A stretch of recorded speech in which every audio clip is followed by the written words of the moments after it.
Hartlik welkom by die Gereformeerde Kerk Brakpan. Dit is vandag Sondag, die 5de Julie 2026.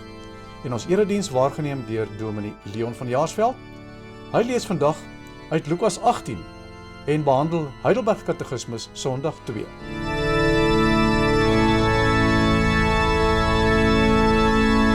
Ons hulp is in die naam van die Here wat die hemel en die aarde geskape het en wat trou bly tot in ewigheid. Genade en vrede vir julle van hom wat is en wat was en wat kom, en van die 7 geeste voor sy troon, en van Jesus Christus die geloofwaardige getuie, die eerste wat uit die dood opgestaan het, die heerser oor die konings van die aarde. Amen. Kom ons staan en loof ons die Here deur saam te sing uit Psalm 107, daarvan die eerste en derde verse. Loof God omdat hy goed is en goed is sonder end. Meld dit al wie behoed is, verlos is uit elend. Wat God uit elke land in vryheid weer herstel het, vry van die slaweband waarmee hy hom geknel het. Psalm 107 vers 1 en 3 en daarna doen ons saam belydenis van ons geloof.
Ons bely ons geloof saam waar elkeen in sy hart die volgende sê.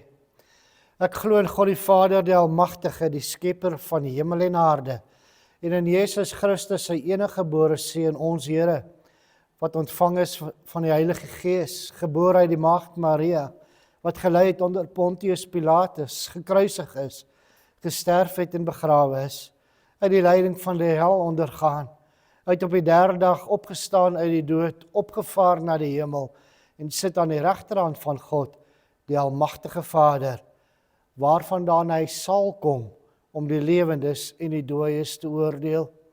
Ek glo in die Heilige Gees, ek glo aan 'n heilige algemene Christelike kerk, die gemeenskap van die heiliges, die vergewing van sondes, die opstanding van die liggaam, en 'n ewige lewe. Amen.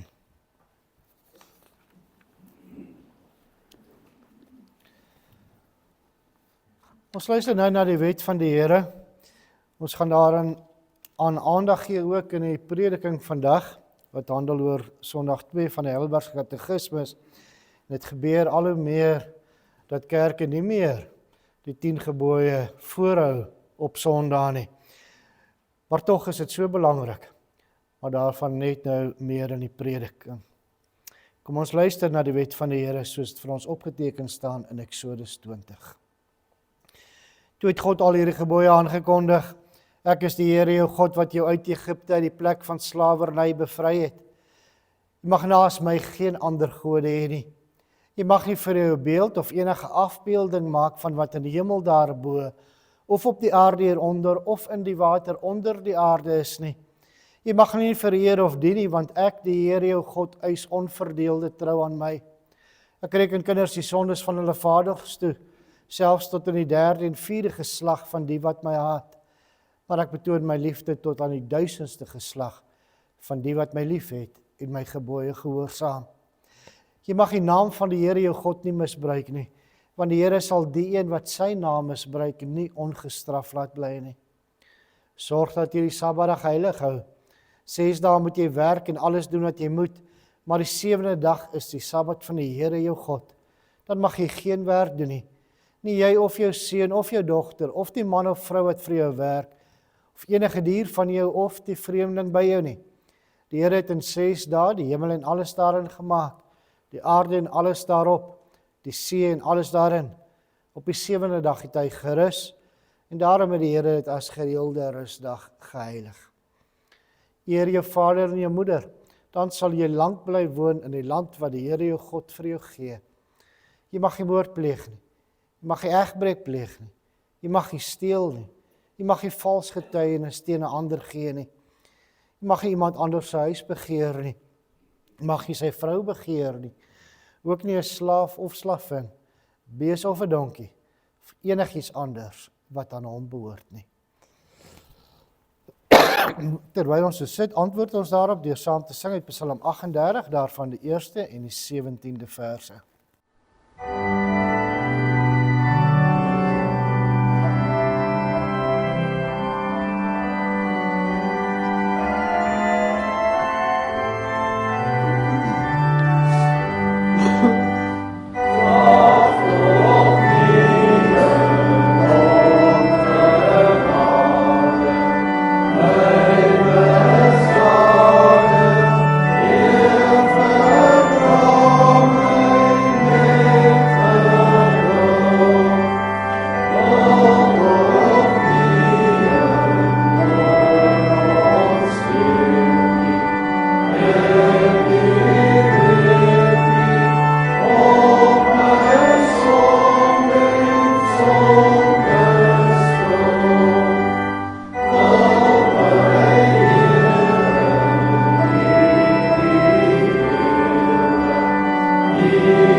Kom ons bid saam.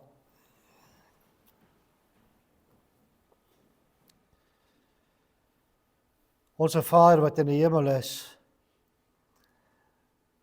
o Here, ons kan maar net voor U neerbuig en U dank vir U oneindige genade. U liefde onbeskryflik groot.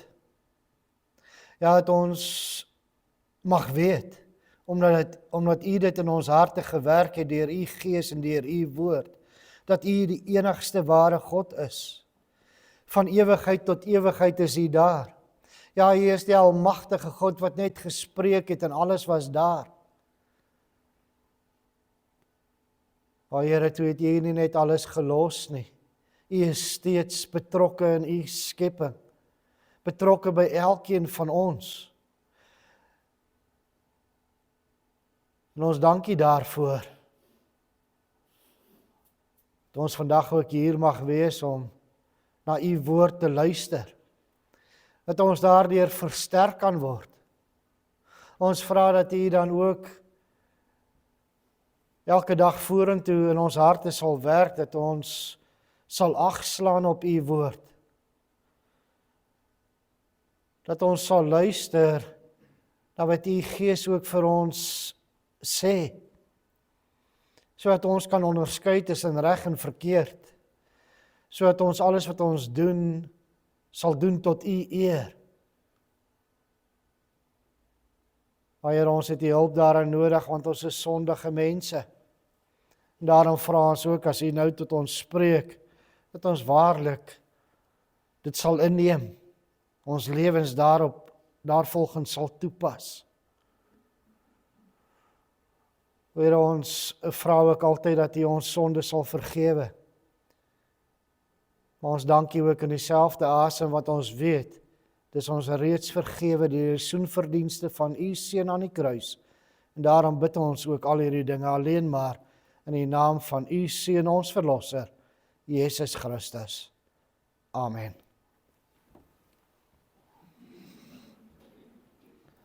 Nog op die skriflesing sing ons nou saam met Psalm 32, daarvan die eerste vers, terwyl ons so sit.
Ons luister volgende na die woord van die Here, soos dit vir ons opgeteken staan in Lukas 18.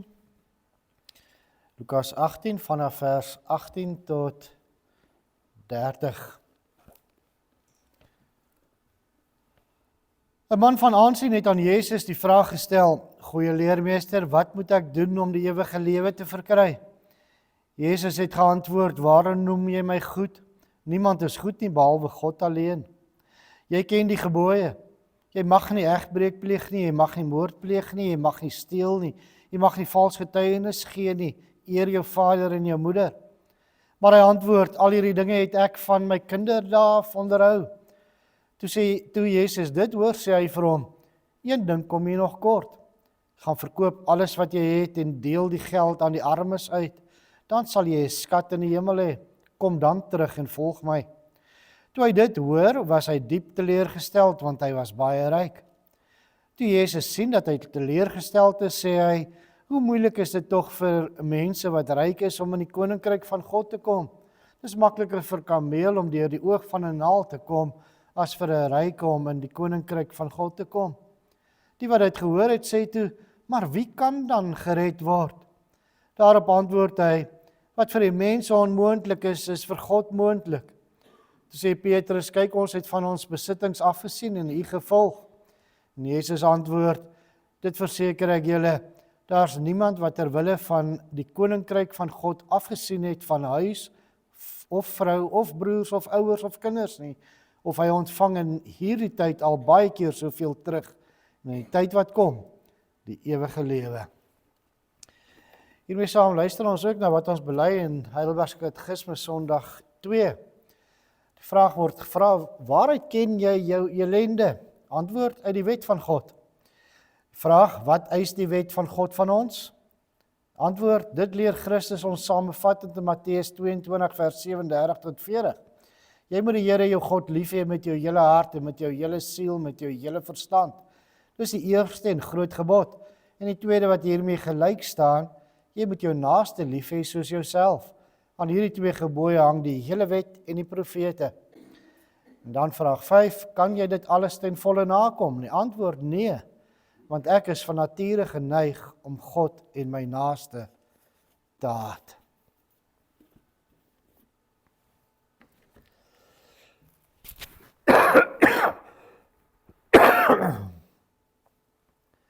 Broers en susters, geliefdes in ons Here Jesus Christus. In Sondag 1 van die Heidelbergse Katekismes wat ons almal al baie goed ken, leer ons wat ons enigste troos in lewe en sterwe is. Ons behoort aan ons getroue verlosser, Jesus Christus. En wel, wat 'n geweldige troos is dit nie. Maar iets maak dat die katekismus vir elke gelowige kan vra, wat is jou enigste troos in lewe en sterwe? Hoekom het ons troos nodig? En daardie iets wat ons almal in gemeen het, is die sonde. Die sonde met al die verskriklike ellende wat daarop gevolg het, besonder die dood. Ja, die sonde is die grootste nood waaronder ons in hierdie wêreld gebuk gaan. Die sonde bring voortdurende onrus, daaglikse hartseer, pyn en lyding, so nedanig dat die katekismus in Sondag 9 praat van 'n jammerdal waarin ons as gevolg van ons sondes verkeer. En hierdie realiteit van die sonde en die ellende in die wêreld en in ons persoonlike lewens maak dat ons elke dag troos nodig het. En hoe groot die rykdom van die troos en ons verlossing is, sien ons juis in die kontras van hoe groot my sonde en ellende is. Maar hoe weet ek hoe groot my sonde en ellende is? God se wet wys dit vir ons uit. In die spieël van God se wet word dit duidelik dat selfs ons beste werke met sondes besmet is. Ja, die Bybel toon baie duidelik aan dat 'n mens jou sonde en die ellende uit die wet van God ken. In Romeine 3 vers 20 sê Paulus, deur die wet leer 'n mens wat sonde is. En dan ook in Romeine 7 vers 7 lees ons, ek sou nie geweet het wat sonde is nie, as dit nie deur die wet was nie. Tog is daarmee nie alles gesê nie. Die mens kan nie sy sonde en ellende uit die wet alleen ken nie.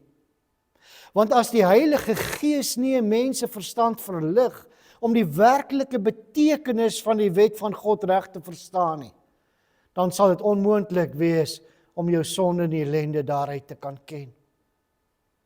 Christus sê byvoorbeeld aan die wetsgeleerdes, ellende wag vir julle wetsgeleerdes, want julle het die sleutel van die kennis weggeneem, self het julle nie ingegaan nie, en die wat wel wou ingaan, vir hulle het julle verhinder. Hulle is wetgeleerdes, en tog ken hulle nie die ware betekenis van die wet nie, omdat hulle die Heilige Gees weerstaan. Lees ons in Handelinge. Ja, sonder die Heilige Gees is die wet nie 'n spieël wat die mens sy sonde laat ontdek nie. Sonder die hulp en leiding van die Heilige Gees laat die wet jou nie versla voor God staan nie. Maar dit maak jou maar net meer en meer selfvoldaan. Jy voel toenemend tevrede oor jouself en jy meen dat God ook met jou tevrede behoort te wees. Maar so 'n selfvoldane mens was die ryk jong man van wie ons nou gelees het in Lukas 18. Hy kom na Jesus toe en hy vra, goeie leermeester, wat moet ek doen om die ewige lewe te verkry? En wat 'n vraag! Is dit nie die vraag waarmee die mensdom deur die eeue geworstel het nie? Wat gaan Jesus hierdie jong man antwoord? Want ons sou dink, as daar nou iemand is wat die ewige lewe moet verwerf, is dit hy. Maar dan staan die disippels verstom oor die antwoord. Waarom noem jy my goed? Wat kan ons aflei uit Jesus se reaksie op die jong man se aanspreekvorm? Dat Jesus 'n goeie leermeester was, staan vas. Niemand kon leer soos hy nie. En die jong man wou net wysheid by Jesus kry. Maar Jesus was duidelik nie ingenome met die manier waarop hy aangespreek is nie. Onthou dat Jesus die hart van elke persoon kan aansien. En hy antwoord eintlik die jong man se hele vraag met hierdie eerste sin. As hy verstaan het dat Jesus God was, sou hy die antwoord van sy eie vraag geken het. Maar hy verstaan nie dat net Jesus Christus vir hom die ewige lewe kan beerf nie. En ons sien hoe dat Jesus sy verduideliking begin by dit wat hierdie jong man baie goed geken het. Hy begin die wet Want die jong man was 'n sekere owerste, lees ons in die 53 vertaling. Beteken, hy was ook 'n wetgeleerde. Hy moes die wet ken. En kyk bietjie na die gebooie wat Jesus aanhaal in vers 20. Dis almal wette uit die tweede tafel van die wet, wat handel oor liefde tot jou naaste. Maar ons weet mos uit die hele Bybel, dat dit nie vir 'n mens moontlik is om die wet van God heeltemal goed te gehoorsaam nie. Ons is sondig. Hoekom begin Jesus dan by die wet? Want dit is juis hierdie jongman se probleem. Al wys Jesus vir hom uit dat daar sekere dinge is wat hy nie reg doen nie, glo hierdie jongman dat hy die wet volkome gehoorsaam is. Hoor hoe verwaand sê hy in vers 20, al hierdie dinge het ek van my kinderdae af onderhou. En volgens Matteus se weergawe voeg hy ook nog by, in watter opsig skiet ek dan nog tekort? Volgens hom doen hy alles in die wet reg. Maar tog twyfel hy. Want hoe sal 'n mens tog weet wanneer jy genoeg gedoen het, as jy jou redding in die onderhouding van die wet soek? Ja, Jesus vang hom eintlik in sy eie stryk. Want as jy jou plek in die koninkryk van God self wil verdien, dan moet jy die wet 100% nakom. Na sy mening het hy al baie gedoen. En hy het gehoop dat Jesus as 'n besondere leraar in Israel om dalk sou kon help om nog 'n hoër puntetoekenning te kan bereik. Ja, Jesus het die jongman toe goed laat verstaan dat hy homself bedrieg met sy siening van die wet. Hy moet in die wet inkyk sodat sy eie lewe in die wet weer weerspieël kan word. En daarom sê die Here vir hom dat hy sy goed moet verkoop en vir die armes moet gee. Dis maar net 'n ander manier waarop die Here hom aangesê het om die tweede tafel van die wet na te kom, naamlik liefde tot jou naaste. Toe sien die jong man met eens hoe skuldig hy teen die wet staan. En hy het hartseer weggegaan. Ja, Jesus het hierdie ryk jong man in die spieël van die wet laat kyk, sodat hy homself kon sien soos wat hy werklik is, vol sonde. God het presies dieselfde bedoeling met ons. In die Ou Testament het die mense net die wet gesien, maar hulle nie self daarin gesien nie. Jesus Christus het egter gesterf om die wet te vervul. Hy leer in hierdie gedeelte dat jy nie deel in sy versoening as jy net aan die uitwendige van die wet vashou nie. Dan gaan jy ook soos hierdie jong man hartseer uit die genadekring van die Here moet wegstap. Nee, die Here het tot beskaming van die wetsgeleerdes die wet van die Ou Testament vir hulle voorgehou, soos ons dit lees in Deuteronomium 6 vers 5. Daar staan, daarom moet jy die Here jou God lief hê met jou hele hart en met jou hele siel en met al jou krag. En in Levitikus 19 vers 18, maar jy moet jou naaste lief hê soos jouself. Ja, met hierdie twee aanhalings uit die Ou Testament van die Here in die Nuwe Testament, die hele wet saam. Jesus Christus laat ons sien dat die wet van die Here volmaakte liefde eis. Ja, God kom in sy woord voor ons staan as 'n liefdevolle Vader. En vir ons as sy kinders gee hy sy wet. Nie sodat ons daardeur vir ons 'n pad kan oopwerk na die hemel toe nie, maar om die lewe leefbaar te maak vir ons, te wys hoe ons as sy kinders moet lewe. Soos ons 2 weke gelede ook in die prediking gehoor het, God stel grense daar tot ons eie beswil. En daarom het Christus die wet vir ons in een woord saamgevat. Liefde. God kom nie met allerhande ingewikkelde opdragte na ons toe nie. Hy gee ons nie 'n klomp lastige voorskrifte waardeur die lewe doodgedruk word nie. Nie, hy wat self liefde is, roep ons tot 'n lewe wat deur liefde gedra word. Toe die ryk jong man gedink het dat God se gebooie nie vir hom 'n probleem is nie, het Jesus nie vir hom nog 'n paar moeilike opdragte gegee wat hy moes gaan doen het nie. Nee, Jesus het net gevra om sy woorde met die daad te bewys. Laat hy bewys dat hy sy naaste liefhet soos homself, deur sy rykdom aan die armes te gee. Laat hy bewys dat hy God liefhet bo alles, deur sy toekoms vol vertroue in God se hande te lê. Maar hierdie een liefdeseis was net te veel gevra vir daardie jong man.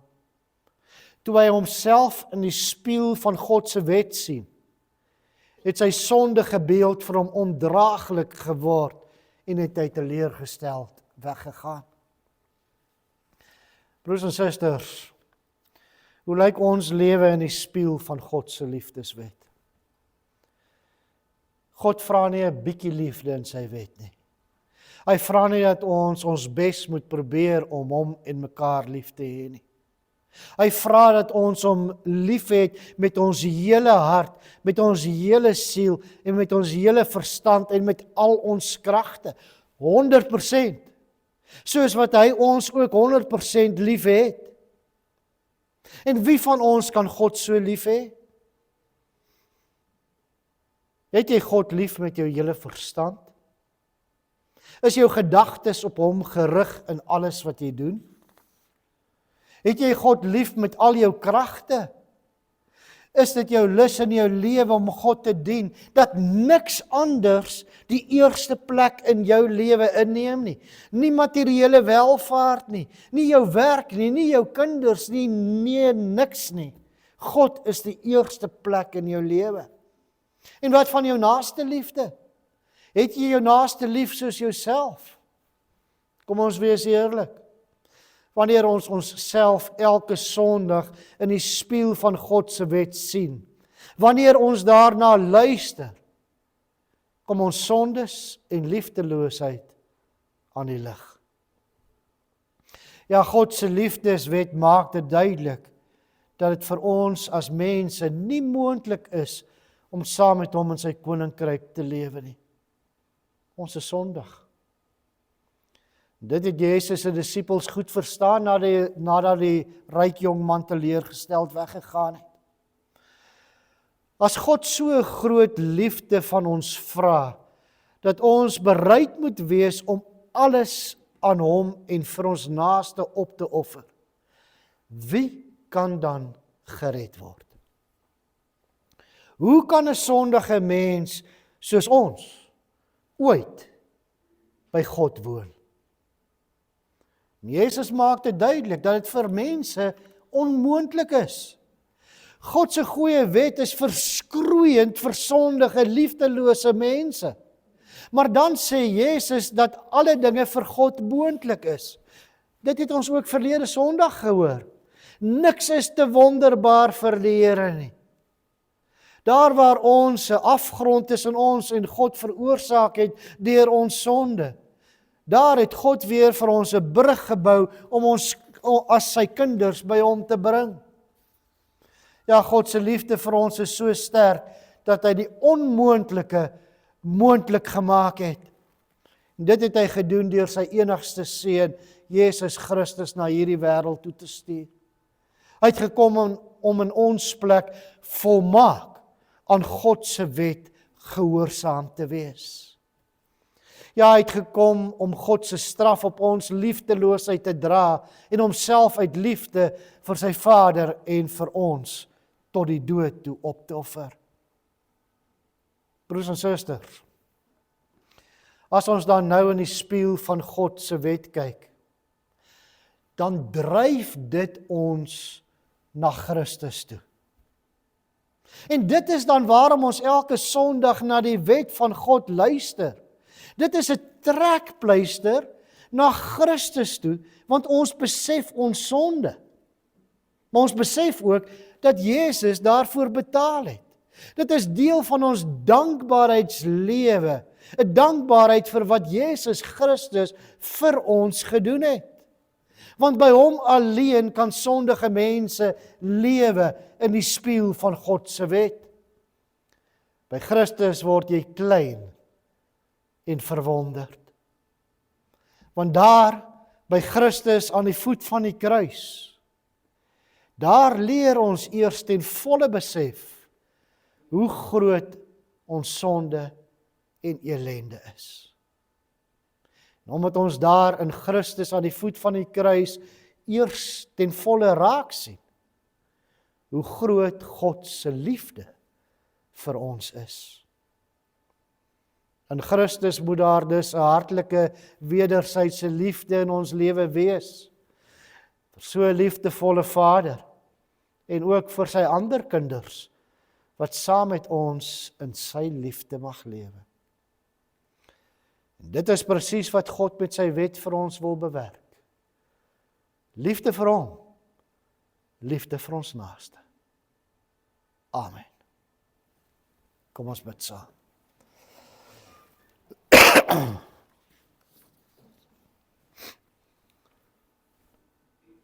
Onse Vader wat in die hemel is, Here, dit is so waar. Elke keer as ons na u wet luister,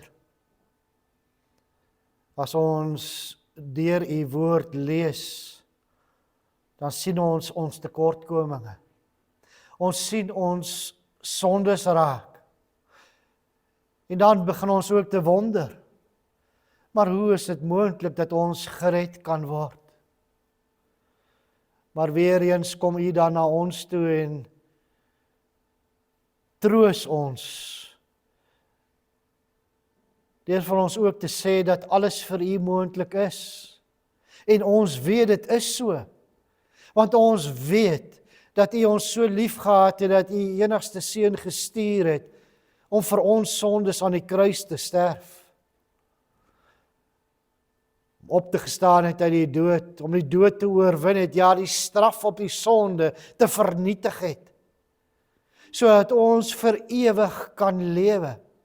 O Here, net die uitspreek van hierdie woorde maak ons so dankbaar. Niks daarvan het ons verdien nie. Ja, Here, al kom ons die wet na, ons sal altyd iewers faal.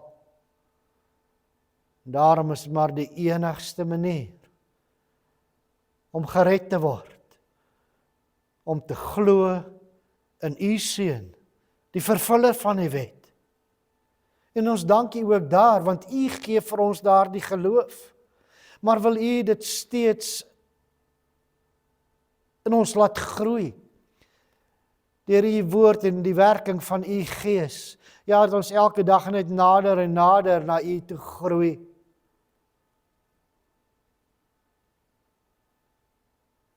Here, ons het dit so nodig nou in hierdie wêreld van chaos waarin ons lewe. Daar is soveel stemme wat opgaan dat ons die wêreld moet volg. Maar Here, wil u ons vashou, soos u nog altyd het. Ons toevou in die vaandel van u liefde, sodat ons sal volhard in die geloof. Totdat daardie dag kom wanneer u seun weer op die wolke gaan verskyn, om ons te kom haal, vir ewig by u te wees. Hoe sien ons nie uit daarna nie. Daarom bid ons so, kom Here Jesus, kom gou. Amen.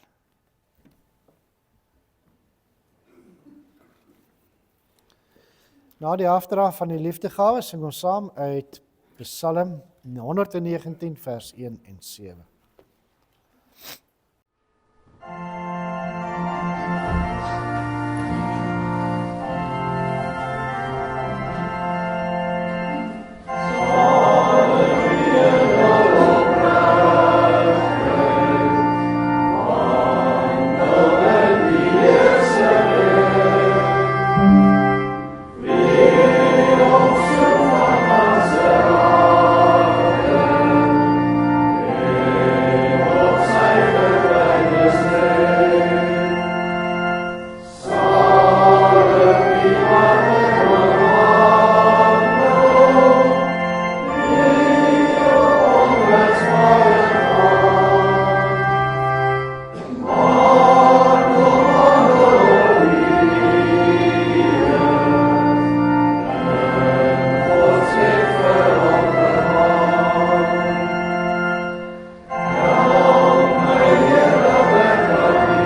Verhef je harte tot die Here en gaan hierdie week in met sy seën. Die Here sal julle seën en julle beskerm. Die Here sal tot julle redding verskyn en julle genadig wees. Die Here sal julle gebede verhoor en aan julle vrede gee. Amen.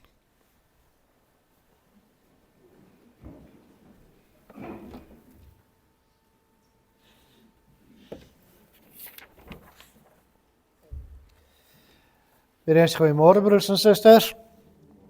Volgende afkondigings. Baie geluk aan lidmate wat hierdie week verjaar. Die 7de Welmarie Botha, 9de Lani Kanter, Mariska Kriel, 10de Sonia Briel en Erik Prinsloo. Baie geluk met die verjaarsdag. Mag die Here sy seënende hand vir nog baie jare oor julle hou. Ons is dankbaar dat Tannie Mariam uit die hospitaal ontslaan is. Het gaan nog steeds nie goed met haar nie. So ons vra maar steeds voorbidding en ook vinnige beterskap. En dan ook voorbidding vir Tannie Santi Viljoen. Die eerste reeks chemo wat sy gehad het, dit was nie suksesvol nie. So sy begin hierdie week dan met die tweede reeks. Ek dink is 6 weke omtrent wat dit aanhou. Nuwe reeks chemo. So baie sterkte vir haar, en ons dra haar ook in ons gebede op. Dan is ek vanaf donderdag, vir 10 dae met verlof, die 20ste is ek dan weer terug. Baie lekker week vir elkeen.